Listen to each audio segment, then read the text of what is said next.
नमस्कार मित्रांनो, आजच्या व्हिडिओमध्ये आपण जिल्हांतर्गत बदली पोर्टलवरती इतर शिक्षकांनी त्यांचे बदली फॉर्म भरलेले ऑप्शन कसे पाहावेत ते आज आपण पाहणार आहोत। सर्वप्रथम आपल्याला बदली पोर्टलवरती लॉग इन करून घ्यायचे आहे। लॉग इन करून घेतल्याच्यानंतर या पद्धतीनं आपल्याला विंडो ओपन होईल आणि सर्वात वर जे ऑप्शन बटन आहे 3 रेषा दिसत आहेत त्यावर क्लिक करायचं। त्यावर क्लिक केल्याच्यानंतर आपल्याला या पद्धतीनं विंडो ओपन होईल। त्यावर इंट्रा डिस्ट्रिक्ट म्हणजे जिल्हांतर्गत बदलीवर आपल्याला क्लिक करायचे आहे। जिल्हांतर्गत बदलीवर क्लिक केल्याच्यानंतर नवीन टॅब आपल्याला दिसतील।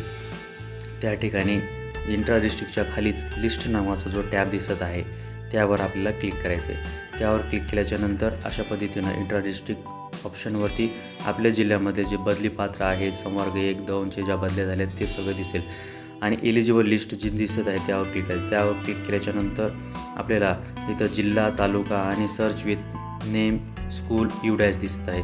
तर जिल्हा निवडायचा, जिल्हा निवडल्याच्यानंतर तालुका निवडायचा आहे। तालुका निवडल्याच्यानंतर त्याखालीच सर्च विथ नेम त्या शिक्षकाचे नाव किंवा शाळेचे नाव किंवा डॅश तिथं टाकायचं आहे।